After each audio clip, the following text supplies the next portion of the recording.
Hey, listeners, Alan joining you up here at the front. No funny intro this time. We just wanted to announce the winner for the Twitter giveaway so we didn't make you guys, sit through an hour and a half of stuff to figure out if you won or not. But congratulations to Queen Camellia IV on Twitter. But also thank you to everyone who actually, entered the giveaway and participated. It meant a lot that we got to share this with people. And, I hope that in the future we can continue to do giveaways like this where we share these amazing things that we cherish and love so much. But, thank you again, and let's get on to the episode.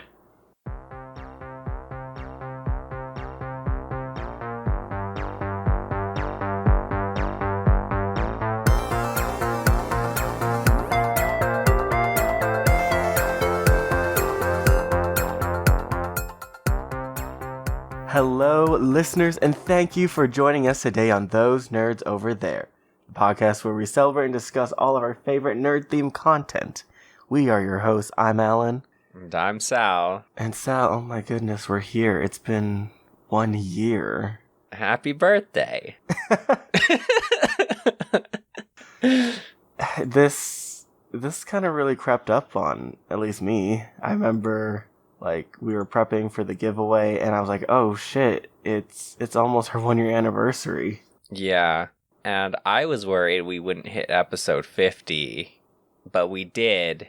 But you didn't like that. Okay, I like perfect squares, and after we had missed, tragically when we had lost that episode to the ether, I thought, oh, cool, we're gonna end on 49. What a nerd. Anyway. It's funny, I got called that, because on... which day was it? It was on the 10th. The theme for Inktober was pattern, and I did a math pattern. What? So if you draw out, or if you write out the numbers for Pascal's triangle, and then you highlight even the odd numbers in different colors, you get Sierpinski's triangle. You get two different triangles. Whoa. And I said, because me and Madison had been sending each other our Inktober. She's like, nerd.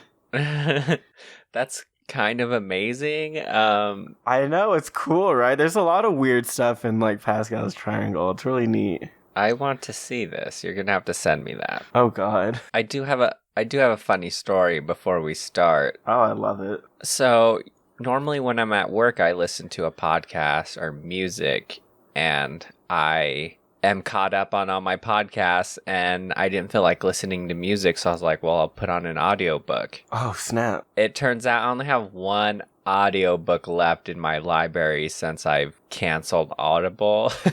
So I was listening to this audiobook, and I get to almost chapter 2, and I'm just like, why does all of this sound familiar? But also none of this makes sense. And so I'm just hearing these terms and names, and I'm just like, yeah, maybe I should look this book up to see what it's about, actually. So the name of the book is Siege and Storm. What? Wait, isn't that... Yes. Okay, that's... Wait, and I was like, what the heck? I've been listening to book number 2. Wait, why did you have book number 2 of the 3-part series? I don't know. Apparently, whenever... So this is the Shadow and Bone trilogy. Whenever I canceled my Audible, I guess I had a credit left, and I just randomly got a book, and that was the book. You yourself randomly did it, or serendipitously they gave you that one? No, I myself did it. And normally and this is before I started talking to you about these books or anything. Oh, okay. Yeah. And so that's why when I was listening to it, I was like, why does this all sound so familiar? So that was a happy coincidence. Normally, I'm good about making sure it's the first book in the series, but apparently I didn't do that here. But I liked what I heard. I just have to go back and read the first book now. Oh, hot damn. All right, yeah, let me get you that book. So, yeah, I accidentally read the second book in a trilogy. How far did you get? It was almost chapter 2. Oh, okay. So, yeah, I was going through it and I was like, maybe they're just really like just not telling me anything. Maybe it's one of those books that you find out everything at the end. Yeah, something. But then like they made like huge points of the like it was like the dark one or something. I don't remember. Oh no. They That's were massive spoilers. Yeah, they were talking about him and they were like already in a relationship, the two people, and I was like, this can't be the first book. There's too much here already. There's so much established. So, by the time I read the first one, though, we should be fine. Anyway, I thought that was funny. That's hilarious. So, inadvertently, I was already interested in the series before I talked to you about it. Yeah, I do recall you mentioning you'd been planning on reading that one. And what? All right, which episode was that? Damn, that was all the way back in episode 17. Yeah. Oh, that was the very first episode without Kazel. Oh, snap, and I had read a book. She left and your life was changed forever. You started reading. I needed something to fill the void. Oh. All right, but yes, anniversary. That's kind of fun that your story kind of tied in with our whole theme of the anniversary, because listeners, today we thought, we want to take a look back on our year of podcasting, kind of reminisce about It's been a good year. I've enjoyed everything we've done, so yay, happy birthday to us. Happy Karen, birthday. couldn't have done it without you. Time to repay our hosting fees. That's not the note we want. I know. That's like the ever-present thought in the back of my mind, because I'm terrible. But anyway, let's get into our nerd question. Our questions. Exactly. So we thought on today's episode, it'd be special if we kind of go back through old questions and kind of see if our opinions have changed at all. Kind of see how we've grown. And I laugh at that because of this first question I picked. Okay. All right, all the way back in episode 5, when we celebrated Thanksgiving. Uh-huh. Our question was, who is your top waifu or husbando? Yes, of course. This old age question. Yes. Let me see if I can pull up who had actually asked it. Yeah, good so I remember who I said because I have a picture frame on my desk. And has your opinion changed at all since all the way back from episode 5? So my opinion this is a fact, or it was a fact. It was Felicia from Fire Emblem. Yes. But Fire Emblem 3 Houses has come out. Exactly. I see. This is the thing. So that's so problematic because I've been obsessed with Marianne and she's become my new waifu. And so, yeah, I'm just gonna have to go with that but really all my waifus are equal, They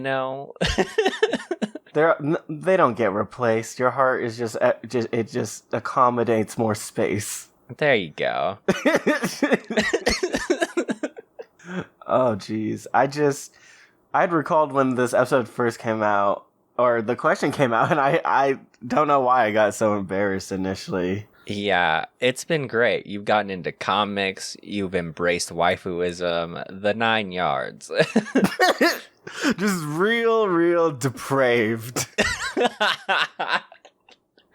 The question was originally asked by my roommate Forrest, or ex-roommate. Oh, yes. I remember he had a lot of those early questions. Oh, yeah. So, like, when we made the jar, me, Forrest, Madison, we just sat on the couch that evening just thinking of fun questions and throwing them in the jar. Oh, that's so cool. It was very fun. I did not know that. But, yes, I've embraced waifuism. Yes, you said it. Gosh. Look at me now. Oh, man. And also related, I think my original was Lynn and Hector, both from Fire Emblem. Yeah. And also, since the release of Three Houses, the just kind of ever-present place of Edelgard in my life. Yeah. Oh, yeah. Like, somehow I got legitimately angry at comments on the internet about, I don't know, people... Yeah, no, people... Yeah. People do not like Edelgard. Let me take a second. I just... my thoughts on that are kind of like your thoughts on, like, Superman, or whatever. Like, people dislike her for the wrong reasons. Exactly. See? Man. But it's fine. Whatever. People are gonna hate. You know, I'm just glad that everyone has collectively said Marianne is the best, so, you know. Marianne's the best. I'm pretty sure I said a husbando in that episode. I just don't remember who it was. Mine was Hector, and... I'm pretty sure I didn't pick a Fire Emblem character. I probably picked someone from anime. And my first thought is like Tanjiro, but that was way before that even came out. Yeah, that was way before Demon Slayer came out. So, I don't know who I picked, but who, husbando. God, I don't really think mine's changed, especially after on Fire Emblem Heroes for this Halloween they released a freaking duo unit of Dad Hector with Kid Lilina, and I'm like, no! You do this to me! That's hilarious. That's adorable. But, like, gameplay-wise, like, why are you doing this? I've stopped playing, so, you know. There's that. Yeah, I don't know who my husbando would be. I'd need more time to think about that, and we've got more questions. But sticking to Three Houses, Felix, I've grown to love so much. Yay! Okay, so this question was from episode 2. Whoa, okay. And I picked it specifically because I'm personally embarrassed that my that my answer hasn't changed, and it was what is your favorite Studio Ghibli film? I am ashamed to say I have not watched another Ghibli film since this question. So my answer is still defaulted to Spirited Away. There hasn't really been a new Ghibli film, right? Or am I going crazy? Yeah. But I remember, so I said, if I recall correctly, I said I've only watched one all the way through. And that was Spirited Away, and that I need to watch more. But I never watched more, so... Dang, okay. Sorry, friends. I have a wonderful idea that we can do content and also watch those movies now. Ooh. But, man. Do you remember what I had said? No, I don't. I remember what Kazel said. She said My Neighbor Totoro. Okay, I think I said Howl's Moving Castle. But... it's... Okay, I think that's still my I'd still say that's my favorite. Because the first one I ever did see was Castle in the Sky. But kind of on a second rewatch of that, it wasn't too, I guess, quote-unquote, special. Uh-huh. While Howl's Moving Castle felt so, like, weird but magical. Like, it had a lot more flavor. Okay. These weird attributes. This question was also asked by Madison. Oh, I see. Yeah, she got the second question ever on the show. Nice. I also haven't tried any of the new Studio Ghibli movies. Uh-huh. I think I stopped after Ponyo. Yeah, I mean, well, I can't say anything, but I know. So Kazel wanted me to watch My Neighbor Totoro, and just recently, Sus has been trying to get me to watch Princess Mononoke, Oh my god. and I just haven't, and I'm sorry.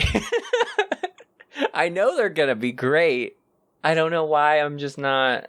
Anyway, next question. All right, next question I have is all the way from episode 14. Ooh. This was a special episode because that's when I got to talk about PodCon 2. May it rest in peace. May it rest in peace. In that episode, the question was, what anime do you want to return?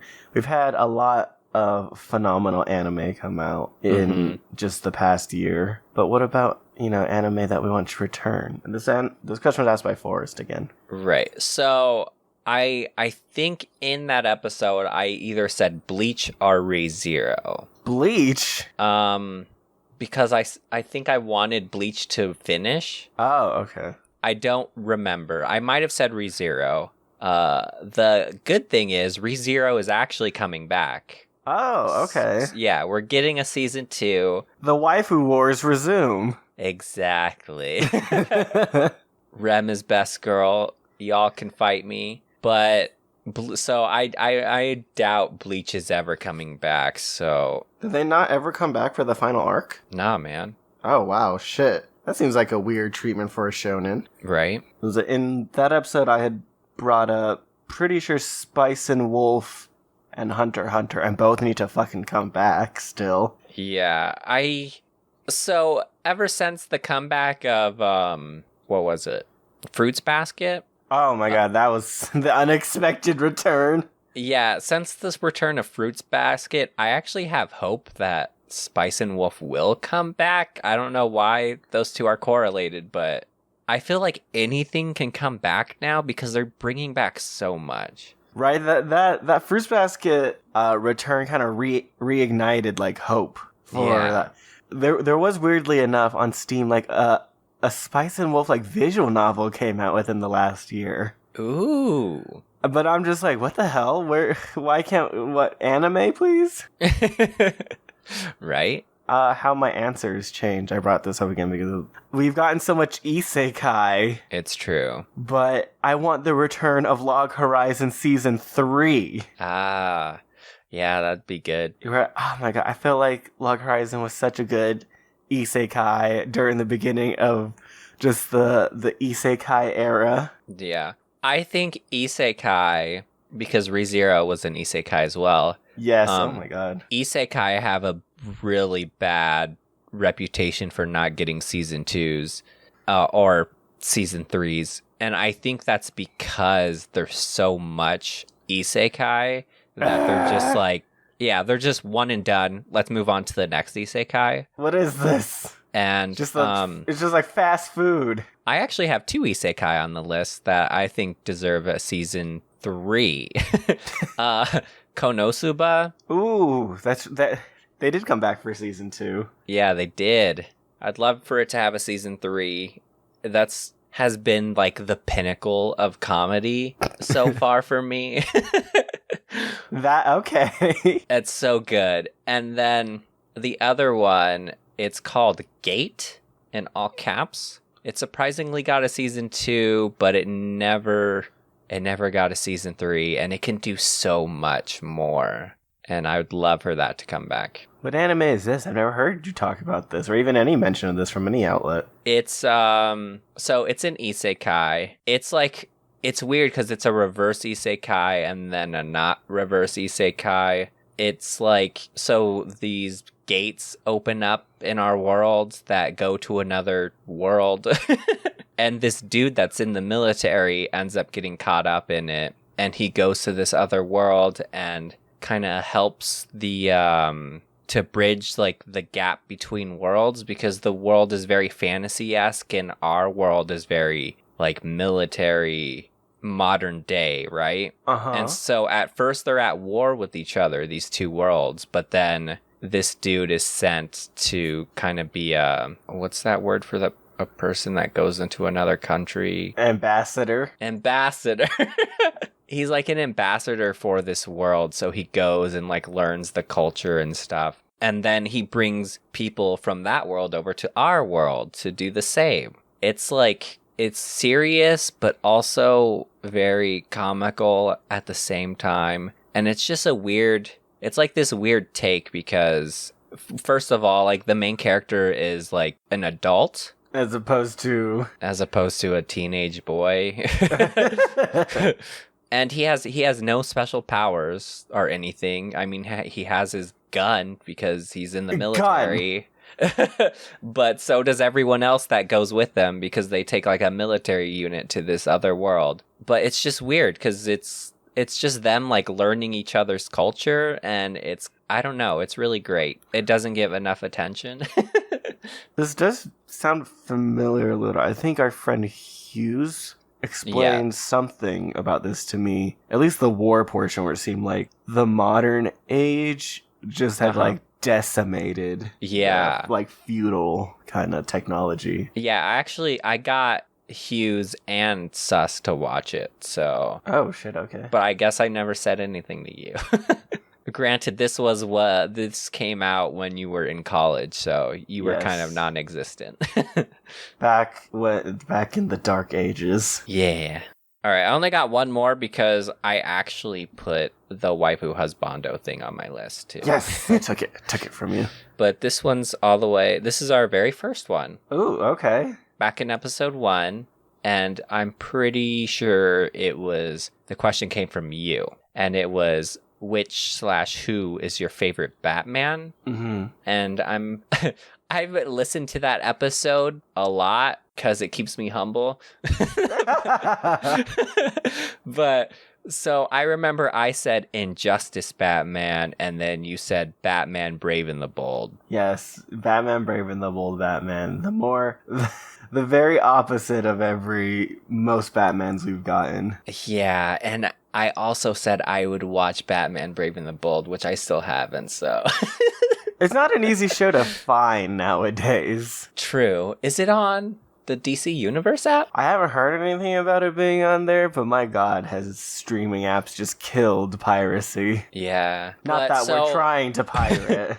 So I said Injustice Batman. I'm going to go ahead and change that. Who you got now? So when DC Rebirth started, which was when DC like kind of redid their line to make it more reminiscent of the past, which so that's what DC Rebirth was, and it started this whole like movement of we're gonna have the feeling of what comics used to be. Like, let's bring back that. Let's take away all the kind of dark stuff we've had. So they did DC Rebirth to do this, and first of all, they've kind of strayed off that path, bad, and we're right back where we started. So I'm like, it's like, good job, DC.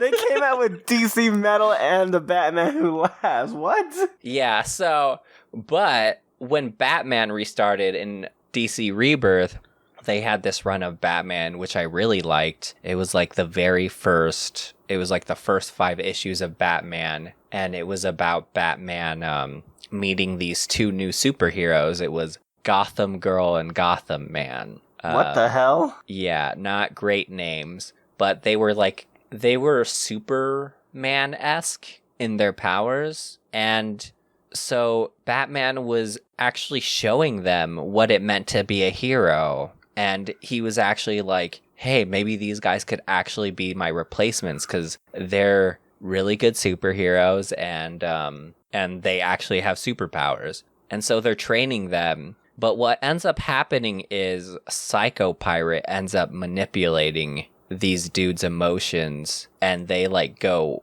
full on evil.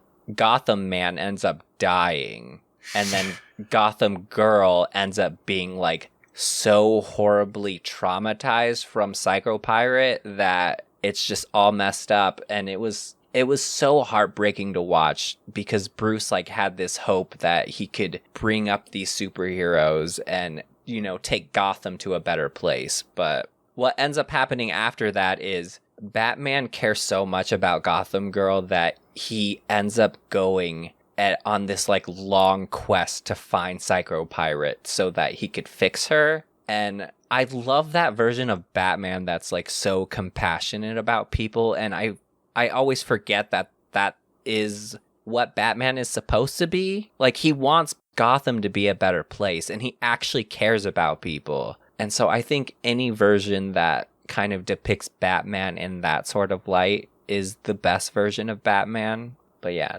I guess that was kind of a tangent. Oh my, damn. I mean, I would have never learned about this. That's pretty great, but also like, damn, so horribly sad. Yeah. Well, I mean, it's Batman. It has to be sad, right? It has to be sad.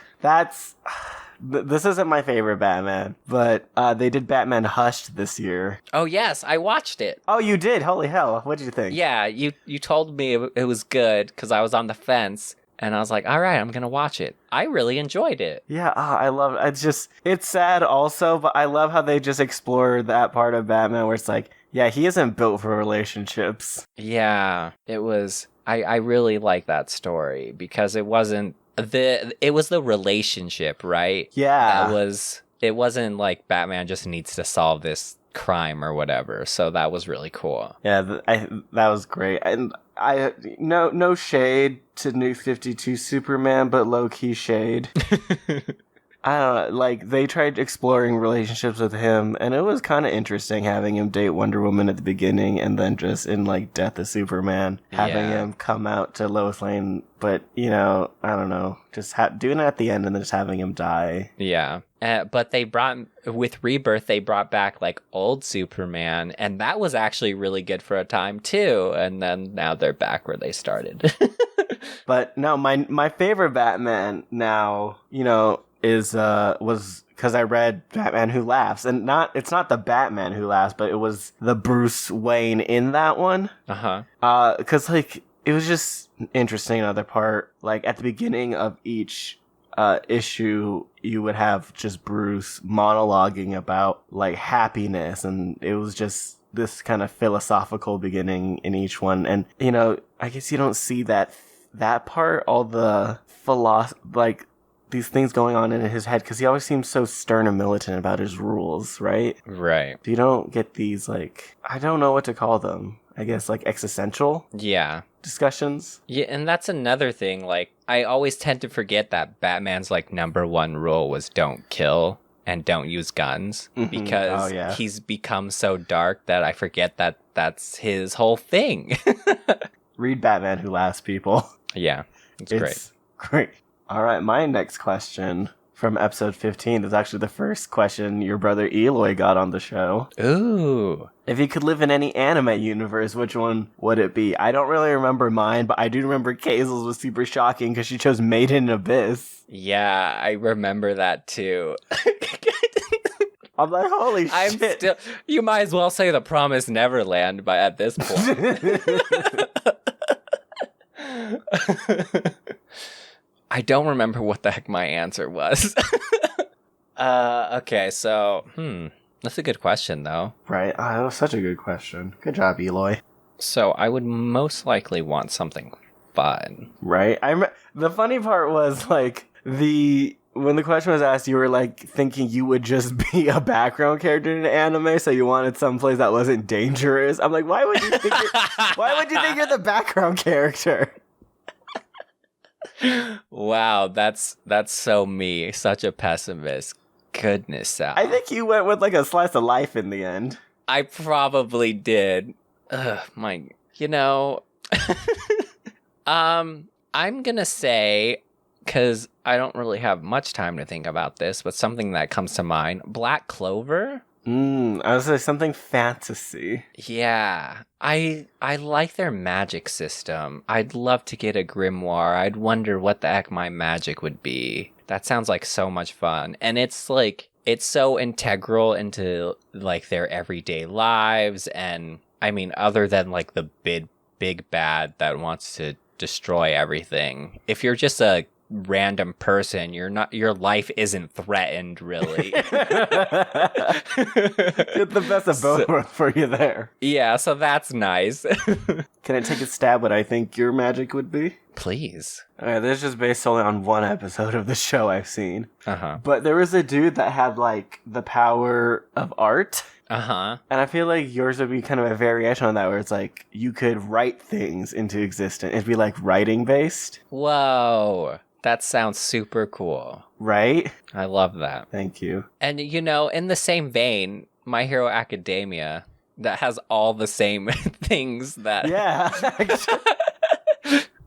So... Although, probably your life would be at more of a threat in that one. Yeah, probably. Since My Hero Academia actually was at season 4 whatever it came back last week. Yeah. And they had this, like, new, like, monologue opening that was like, oh, here, the profession of hero got made because people became villains. And I'm like, oh, that's an interesting take on, like, a bit of philosophy where it's like people kind of defaulted to using their powers for evil. So heroes were made in response. Yeah. Anyway, that just made me think about, anime universe.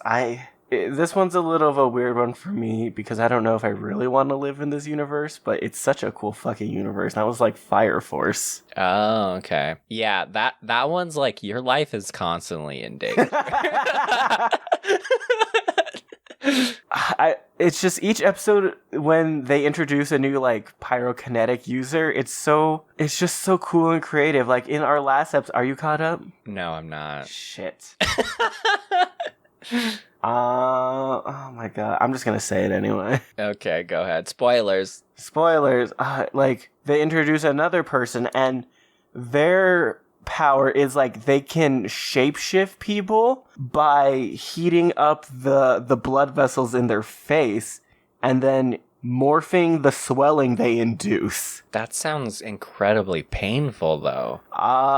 It looked painful. But it was, like... perfect so replication. Yeah.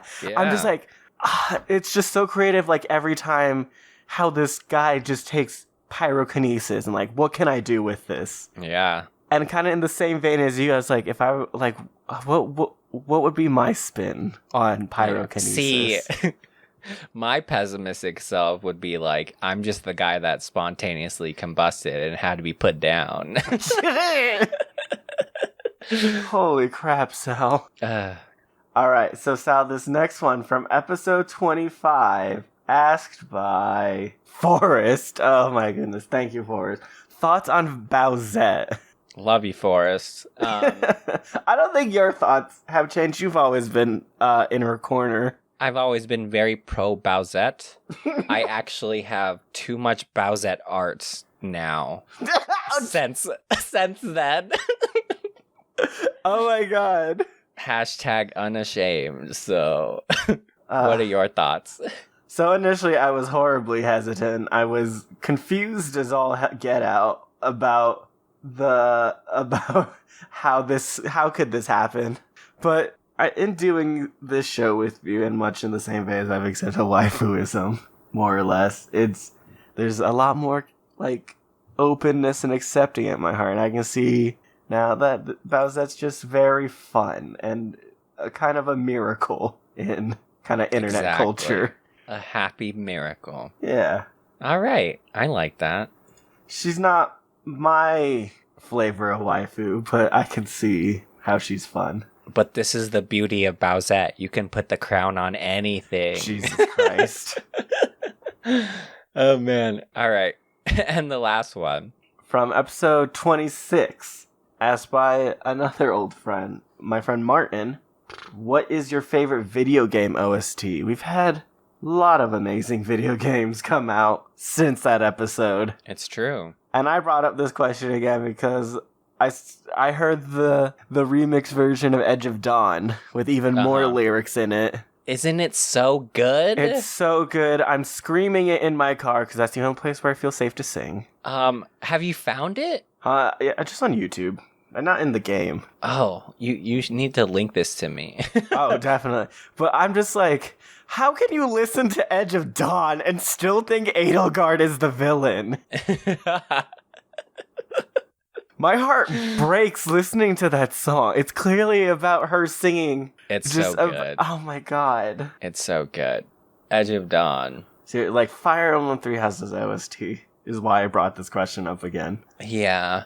So the thing is, though, like, I love Edge of Dawn, and there are a couple tracks on there that I like, but overall, the OST is fine. Mm-hmm. I feel like maybe it's because of this, like, the maps will reuse the same songs, especially when you're kind of grinding. Yeah, so that map song got tired pretty quickly. Yeah, and then the same theme when you're in the castle. So those have kind of bogged down my opinion on the soundtrack. But I know when I answered this, I said the echoes. I think I said echoes. So you said Echoes and Octopath Traveler. Okay. Those I remember. Yeah, and I'm going to go back to Octopath because that I think is still my favorite.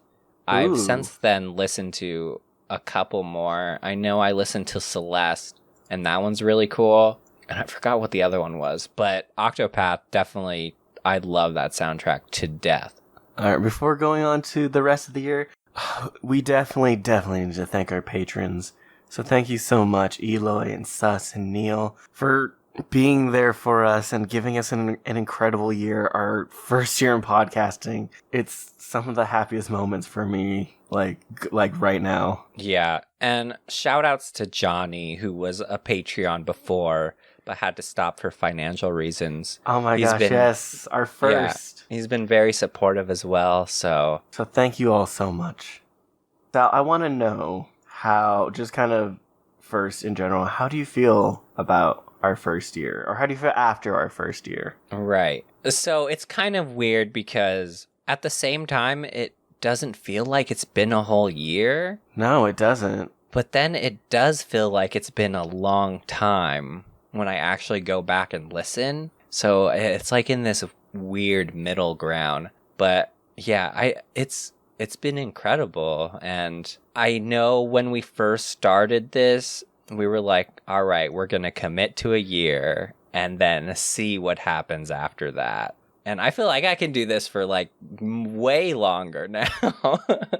Like, I feel like we're just starting. Right. So, I mean, it's been great. I feel like I've been the most creative and I've had the most fun doing this podcast within this year. So it's been, yeah, I love it. It's 50. So we have to think like this is episode 50 and this is like 50 hours or more than 50 hours.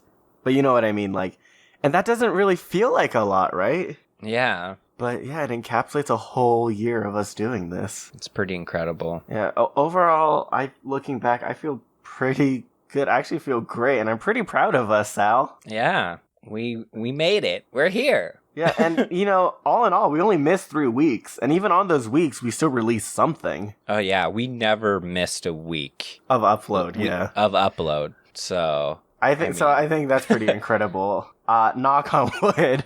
Knock on wood. Knock on wood, yeah.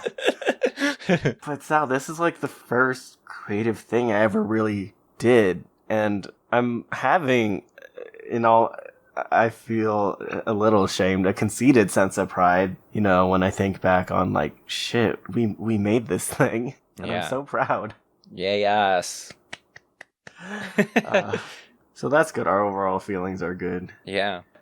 I think there were some moments, like when we lost Kazel, or there's just some days where I'm like, I don't want to edit. But those were like so few and far between. Like, I love doing this.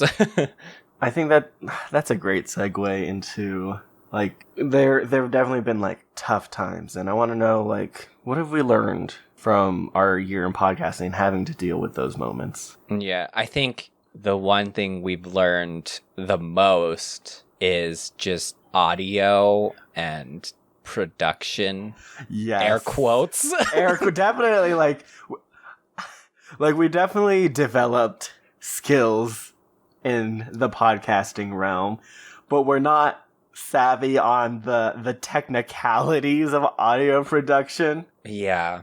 So much stuff I never thought I'd ever have to learn. And then, but yeah, just a bunch of stuff I never thought I'd have to learn. And then a lot of things where we thought we knew what we were doing and then something would happen. And it's like, well, let's throw out this knowledge and start over. I think a real turning point for me in like learning production was like I actually went to a workshop on podcast editing. Yeah. And that was really when I think the show that's the point I can say I'm proud that the show got better. Yeah, that's the point where it got easier to listen to. There we go. That's better. But even after that, like, we thought we knew what we were doing, and then, like, I got a new microphone, or you moved, and then it was just like, why is it different now? It should be the same. Yeah. I mean, we made it through and we constantly learned. Yeah, and we're constantly learning, so there we go. It's just a process we're gonna have to keep going through. And then, like, other things we've learned that I never thought I'd have to know so much about. First of all, social media. Oh, shit. Man, has that been... Which, by the way, you've been doing such an amazing job. I think I was doing most of it at first, but I've kind of fallen off and you've taken over. Thank you. It's just, yeah, when we started out with a Twitter account, and then we were thinking, like, we're an audio medium. We don't need an Instagram. We were wrong. And then we made the Instagram, and it's been learning to, like, how do we post constantly? How do we, and I'm just like, looking back at the first few, we're like, okay, we got to at least try and do something every day on Twitter. And that felt like a chore. So, but it's been a journey. And then, one thing I've learned that I want to let listeners know about is that, so the podcast started with, it was just, I don't remember who it was, but one of us just in passing was like, I want to do a podcast. And the other person was like, yeah, let's do a podcast. But we didn't do anything with it for a while. Yeah, we sat on it. We sat on it for a long time. And then we just one day did it. And I think doing it is surprisingly the easiest part, even though it seems like the hardest. And so for people out there that want to do podcasting or any creative thing, I think, just doing it is a lot easier than your mind tells you to. So yeah, I do recall when we had the test pilot, and I had been so worried about technicality. I think it's like, oh, we should do a second test pilot, and you and Kazel just like, nah, let's just go for it. Yeah. And I think if I had my way, we never would have got off the ground. So, yeah, I mean, you're gonna do it, and then you're gonna suck, and then you're gonna get better. That's great. Something I learned, or I think at least I've gained an understanding of, is like that feeling I always see on artists' social media, that kind of perfectionist mindset. Where, you feel like the thing you made isn't very good and you want it to be better, right? Despite a lot of people telling you how good the thing you made is, right? Yeah. Because this is like, I'd never written, I never did art before, I never did anything prior to this. It's because of this show, I think I have a slightly better understanding of where all of our artist friends are coming from. Absolutely. And going back to like perfectionists, it's funny and humbling because we'll make an episode and I'll be so proud of the episode and it will not get a lot of listens.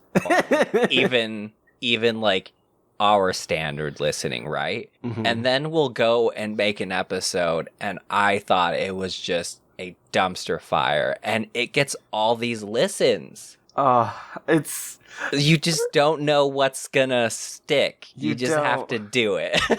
The episode we have is the most listens, is like, also, I'm just like, man, why'd it have to be this episode? Yeah.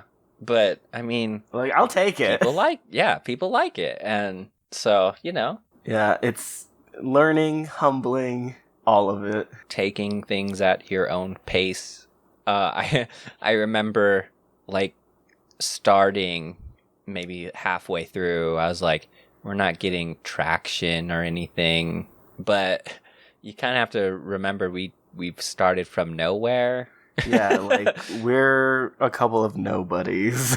So, and I mean, we have a fan base. It's small, but I don't think comparing yourself to other people is good. And I think once I learned to stop doing that, it's gotten a lot better. So Yeah, especially for a podcast, there's no real use in comparison. I was thinking about this the other day where like this isn't like live broadcasts because people can come to a podcast at any time. You're not competing with other people. You're just trying to do right by the listeners who give you their time. Yeah.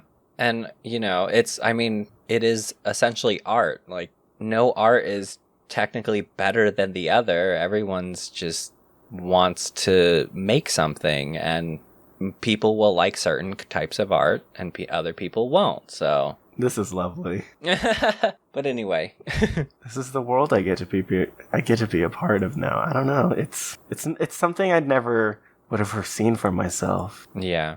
All right. So I want to know some favorite moments. Let's reminisce about some of our favorite things during our first year in podcasting. All right. So when you first when you first asked this question, I think you were talking about like things to come out or whatever, because you said don't talk about too much because we have to do like the year in review. Kinda. I left it open-ended just because like I didn't want it to be like topic specific or moment specific. I just wanted things that made you happy. Well, so I wrote down some of our achievements because I don't think I would go and talk about those as much in the year in review. Oh, okay. I'd love to hear everything we've achieved. So you mentioned this. Episode 9 of our podcast has the most views or listens. It has over 100. Right now it's at 122. 122, I believe. Just hitting that 100 mark on that episode of all episodes. I still don't know why.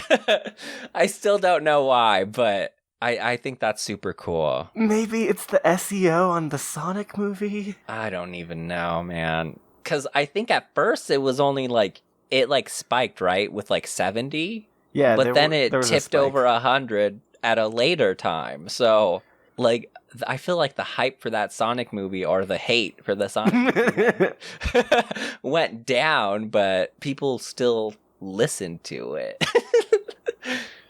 But yeah, so I that was super, it was a great moment. I loved that. Hold on, I was going to say, like, we're nearing 2,000 listens in total, actually. Nice. Yeah, and I remember when we went over 1,000, it just happened. I'm like, oh shit, it happened. We never did anything to celebrate. We should do something. Yeah. Although that's probably predicated on me having time. Yeah, let's not make any promises. Alright, so I did do just random moments that were memorable to me and those times I loved spending with you, Sal. Least of which, not, or whatever, how you say it, was all the crazy times you introduced me to anime, starting with Rascal Does Not Dream of Bunny Girl Senpai. Uh-huh. Oh my gosh, I remember the first time you gave me that name, and it was... I just became hysterical. Nothing in the world suddenly made sense to me. I used to live for those moments, and they will happen on occasion now, but... I've been conditioned. You've made me love this stuff. I would write notes and be like, oh man, Alan's gonna hate this. You!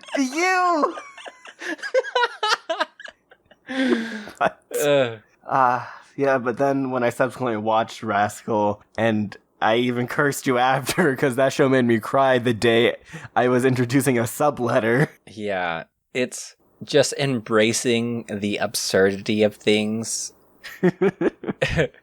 Like, once you get past that, you have a good time. Then there was the frickin' mom isekai. Yeah, I mean, we still don't watch that. And then most recently, learning the Fate series had roots in frickin' hentai. That made me die a little.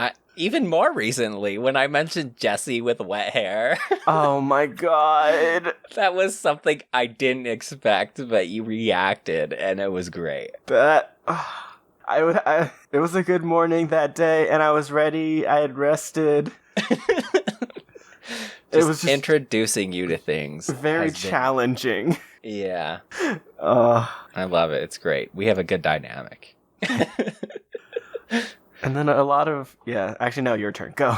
Yeah, so I think probably one of the biggest highlights is we got to go to a convention as a podcast. That was wild, and thank you so much, Level Up Expo and ALVCC. Thank you so much. Yeah. I think Level Up in particular, though, will always have a special place with us, though, since it was our first.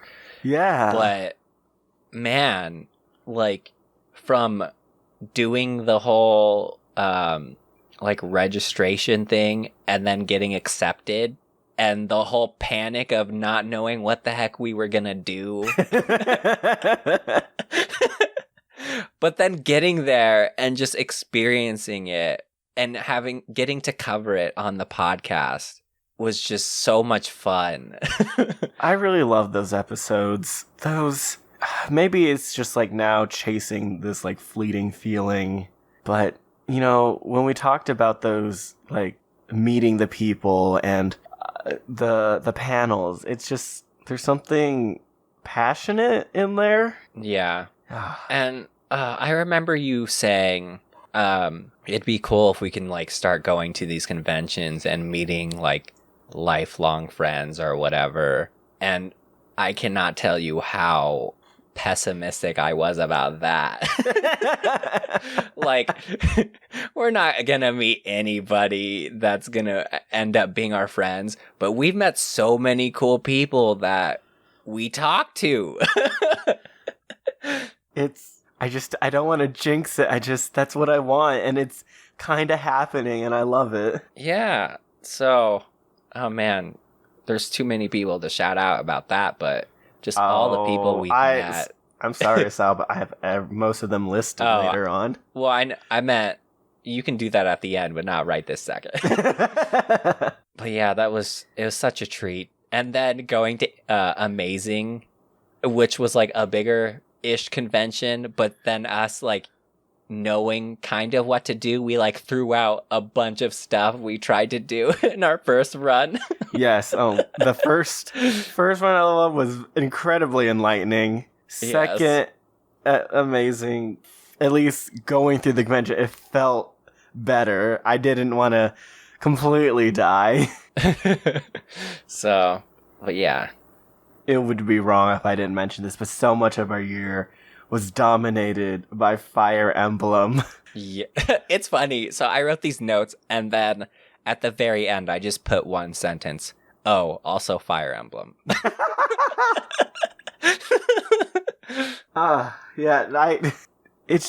When did it happen? Because the first trailer was like 2 summers ago. Yeah. And we'd been talking about it since, and our anticipation, and up until when the game came out and it turned out amazing, and even now we talk about it, it's just such a big force in our life. Yeah, it's just this constant. Anyone who's listened to the podcast any amount of time, you'll know our love for Fire Emblem 3 Houses specifically. My most favorite thing that we did, Sal, was that Patreon ranking video for the 3 Houses character, because that was so fun, and on the watching it again, it was so fun. Yes. Just had such a fun time with that with you. Yeah, I mean, Fire Emblem hopefully is here to stay. So earlier this year, which, holy crap, the actual year is almost over too. Oh yes. It's now like the holiday seasons. Yeah. But so earlier this year in March, we did live stream for The Cure. Oh, yes. Yes, we did. Man, I still can't believe we were a part of that. We had only been doing the podcast for a couple months. And Nick, Justin, Loisos, and Dan graced us by having us on their event. Yeah, it was super cool. We got to meet these amazing people and use our tiny platform for to raise money for a good cause. Like, I mean, I still can't believe it happened because they let us, of all people. Doing that, I remember I had brought it up, and in us trying to originally plan for like what the projection of the show, I wanted it to do charity work like once we had somewhat of a following. But then I saw this on Twitter, I brought it up to, you and Case was like, hey, do you guys want to do this? And I know it's way ahead of schedule because doing charity work is a big thing of kind of a future I want for this show. Yeah.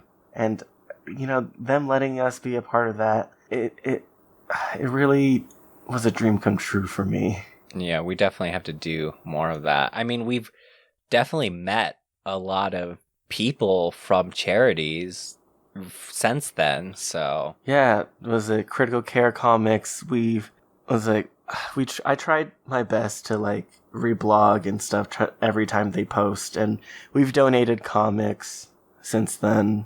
Yeah. I don't know. I don't know what else to say. I guess if you're in the Clark County, Southern Nevada area, and you have old comics that are kid friendly, think about donating them to Critical Care Comics. They dress up as superheroes and they visit kids in hospitals and they give them comics and they get to share a love for that. One other highlight from our first year in podcasting was just this was the year my obsession over Massacre Girl began. Uh-huh. Which would have never happened if it weren't for you or this show. And freaking Throne of Eldraine came out, and they dared to not bring back Massacre Girl, but Garrick showed up randomly? Yeah. Like, what's happening? That was great. I love Massacre Girl being this kind of Easter egg in our in our podcast. I feel like she's like an Easter egg of magic too, because I remember we were just in a random MTGA like discussion with all our friends, and I looked up the history of Massacre Girl, and before she was a card, she had 2 prior mentions as flavor text on 2 random cards. So, oh man, an Easter egg within an Easter egg. Yes, I'm like, who are you, Massacre Girl? There's no actual flavor text on her actual card. How could you do this? The flavor is in the art. But that definitely a memorable moment and a fun moment for me. Yeah. All right, so my last one is actually something that happened recently. Ooh. So on the last episode of the podcast, I talked about a book called Bloodleaf. Oh, shit.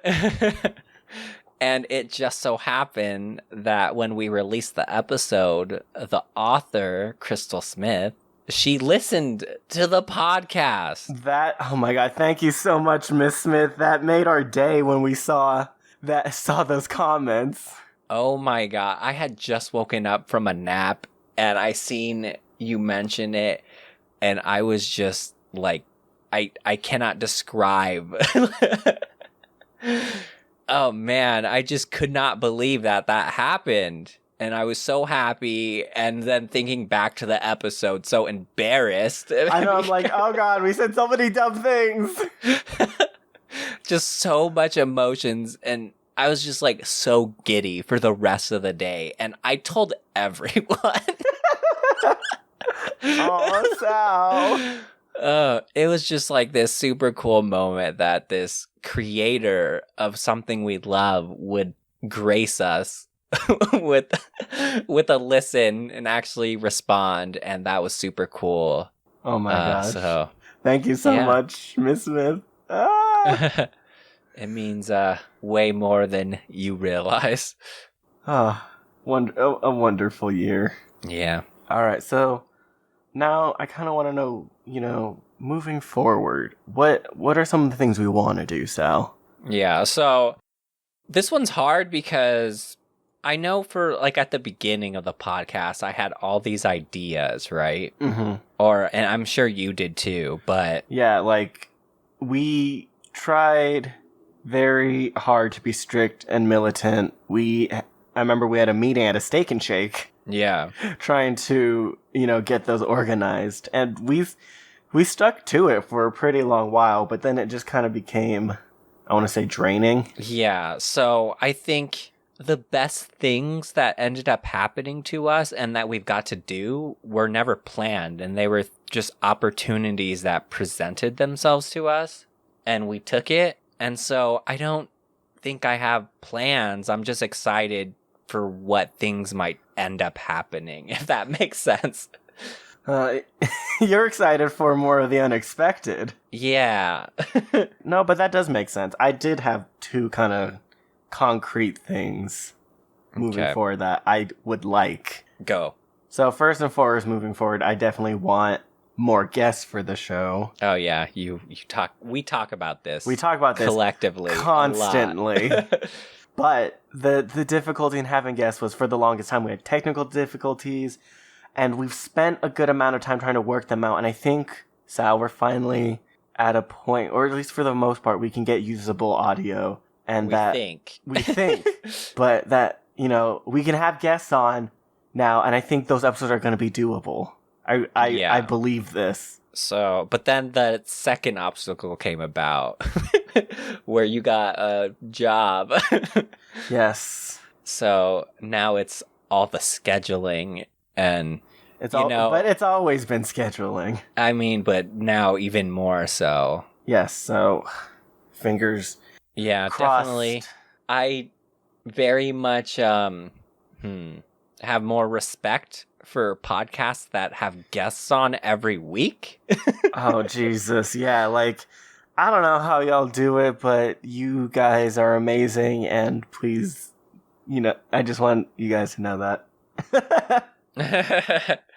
I did have one concrete one that it's not really fleshed out, but just... Yeah, throw it out there. If you don't put it on your vision board, how are you going to get it out there in the universe? There you go.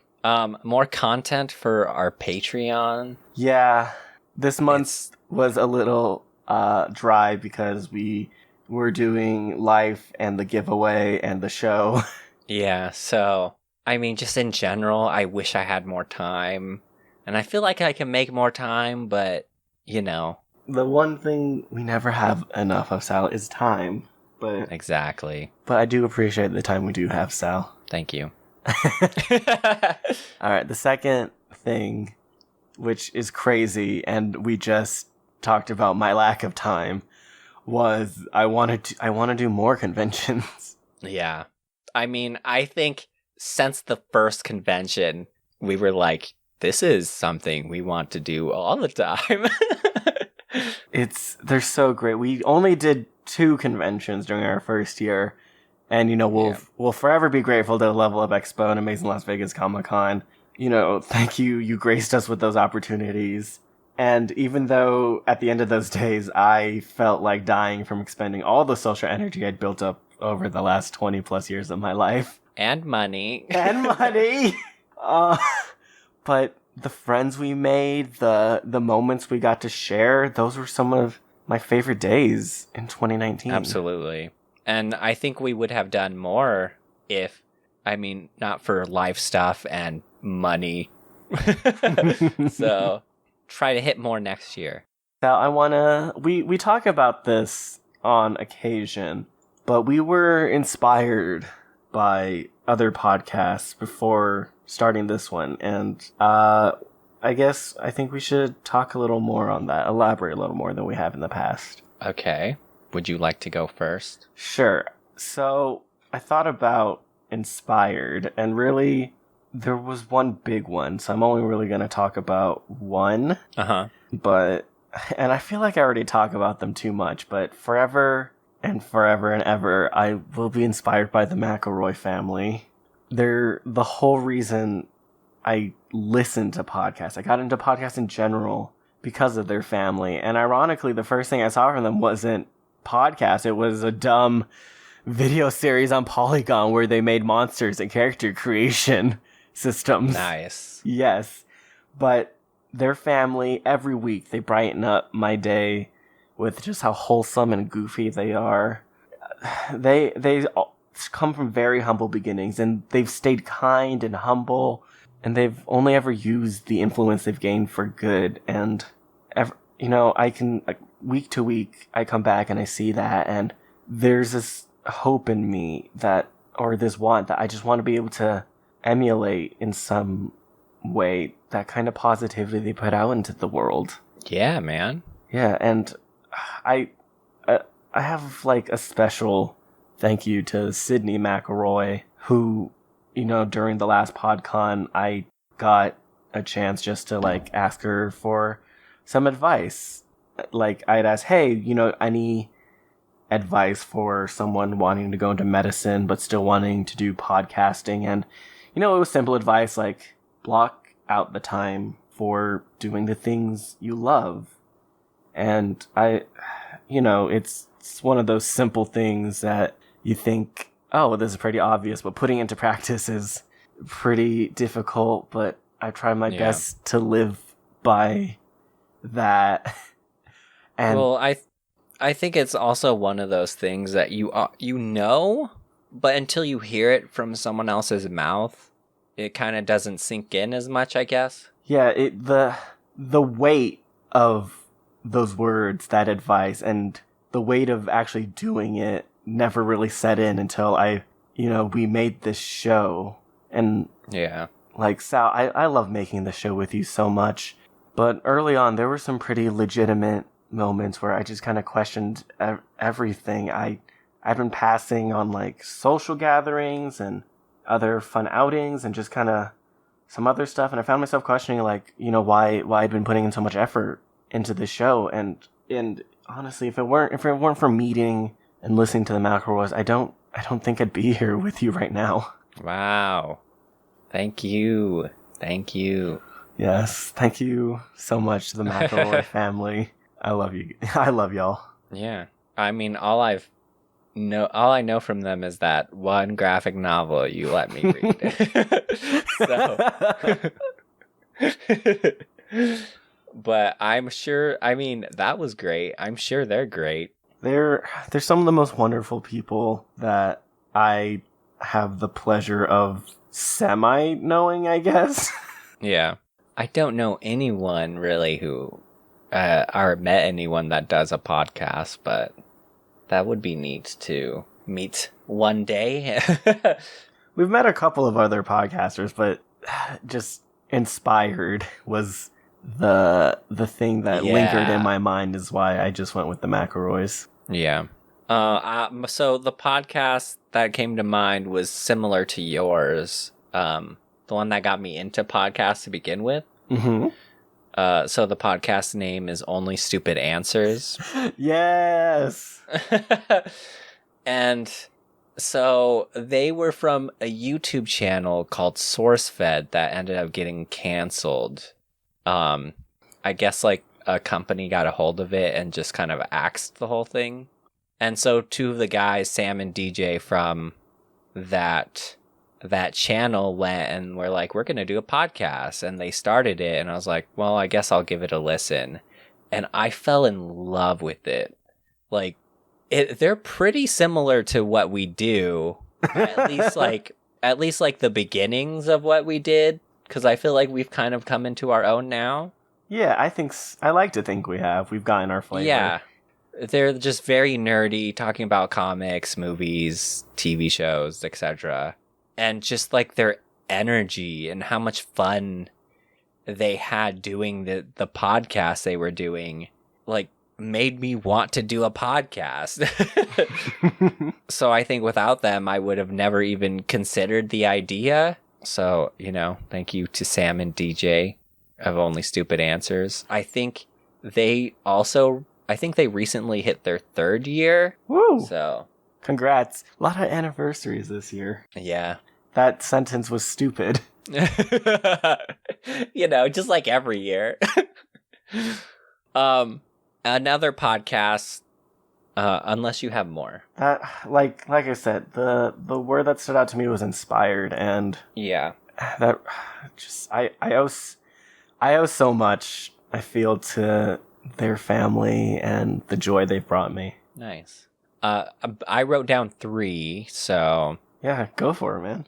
the second one is the My Favorite Murder podcast.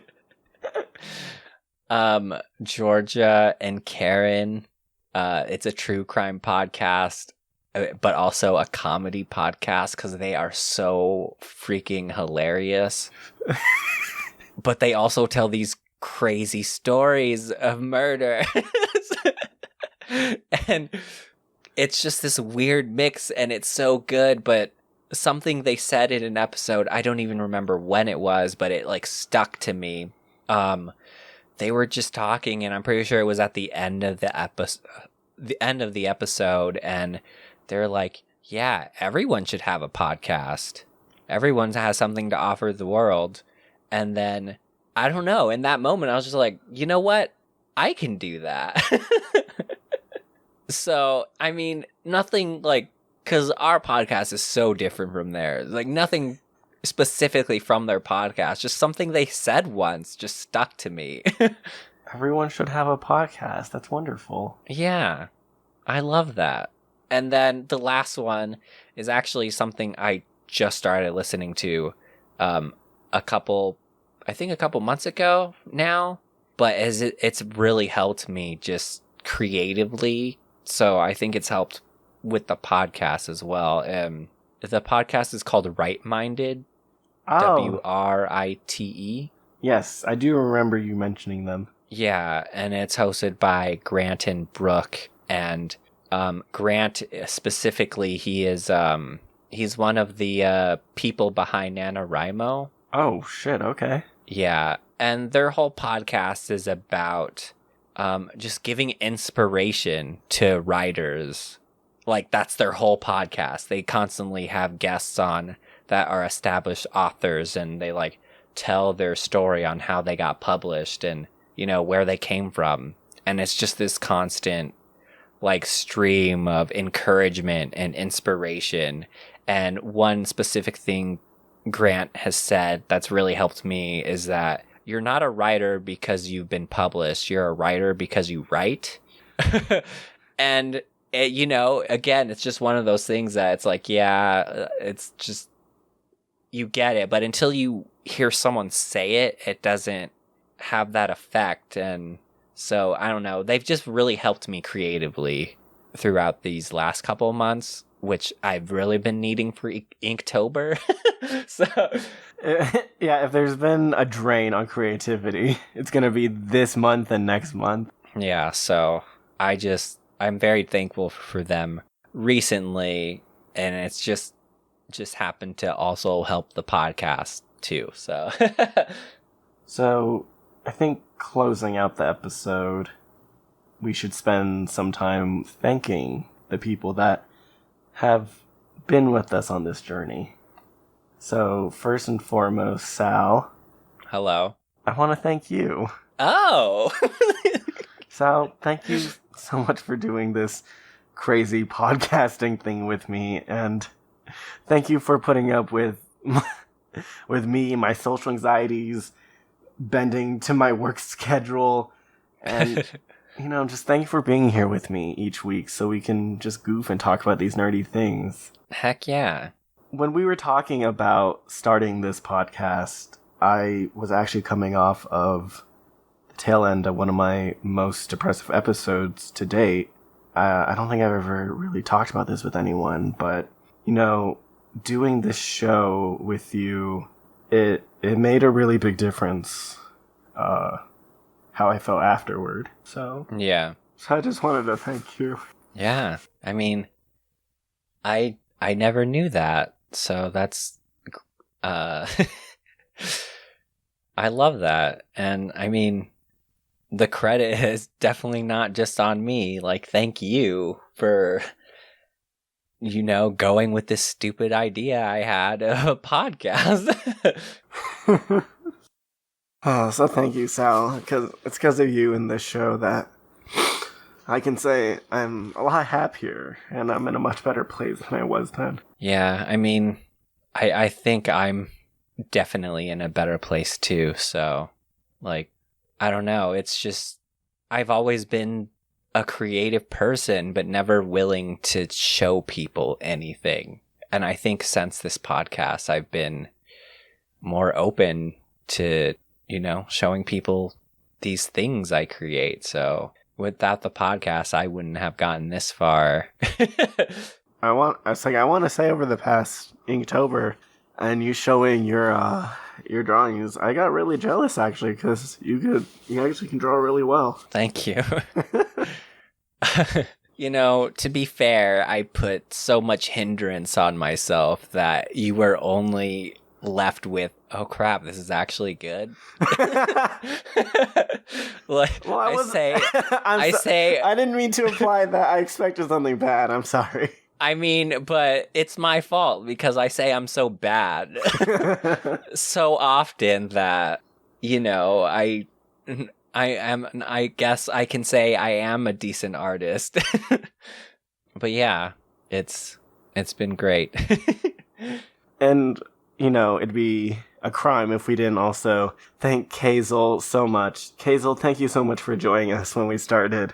Listeners, it's thanks to Kazel that I tried a lot of the things that I never would have thought to. And, I feel like it was her influence on us and in the show that we tried a lot more and we made more of an active effort to understand like her and her world and all of our new artist friend, like where they're coming from. Yeah.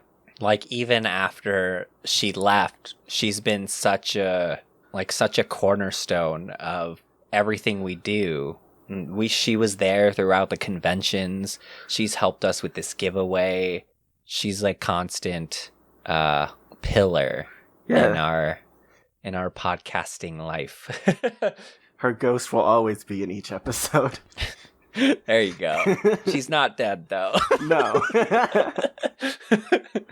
We want to thank our families.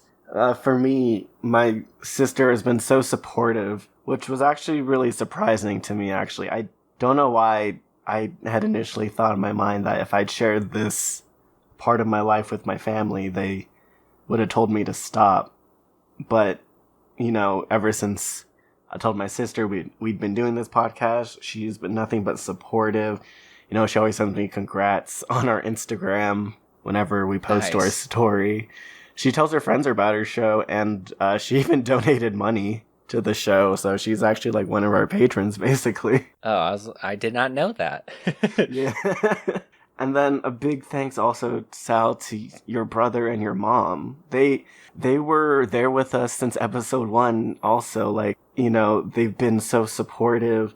Your brother is always like the first person to like each episode. And he was also my brother has been like our biggest fan, and it's so strange. No offense, Eloy.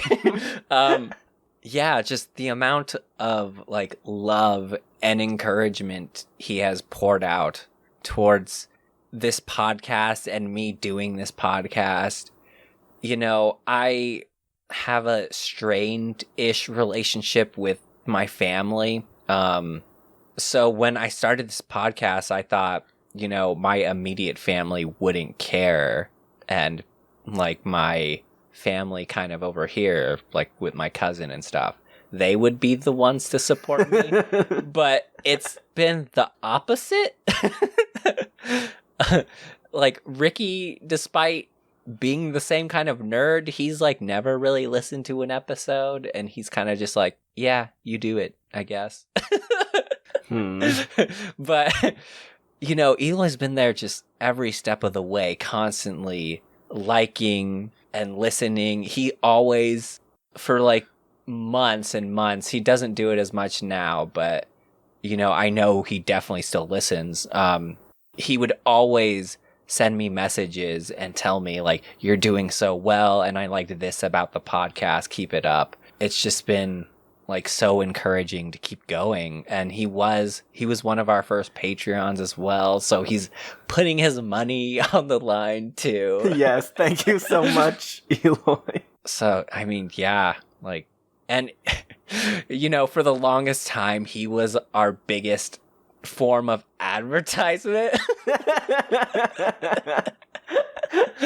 Oh, because we're like so bad at social media, but he would constantly like pump out just, hey, go listen to this podcast, like to everyone on his social media. Oh my God, that's right. Thanks so much. Thank you so much. You're an amazing little brother. Little big brother. We want to thank our friends and all the friends we made along the way. A big thank you to our friend Suspiria for just always being there when we need him for technical advice or photographer, and just being there. He's always super eager to help, and you know, without him, our conventions and our giveaway, they wouldn't be as special as they feel. At least definitely. Yeah. So thank you so much, Sus. Yeah, he's definitely a complimentary, an honorary word. Honorary. I was like, he's definitely an honorary member of the podcast for sure. To our artist friends who also, without your guys' help, our giveaway wouldn't have been as cool as it was. And thank you so much for just being cool people, which somehow is a rare find these days. But Drizzy, Fabu Castle, James, Kat, Sir, thank you so very much. Oh, and Sammy, I feel bad now. You know, there's a lot of people to thank. A thank you to Jacob and Hughes, who were there with us even before the show and even during the show. They've joined us, they've been there to support us, and you know, they were there when we first met, Sal. Yeah.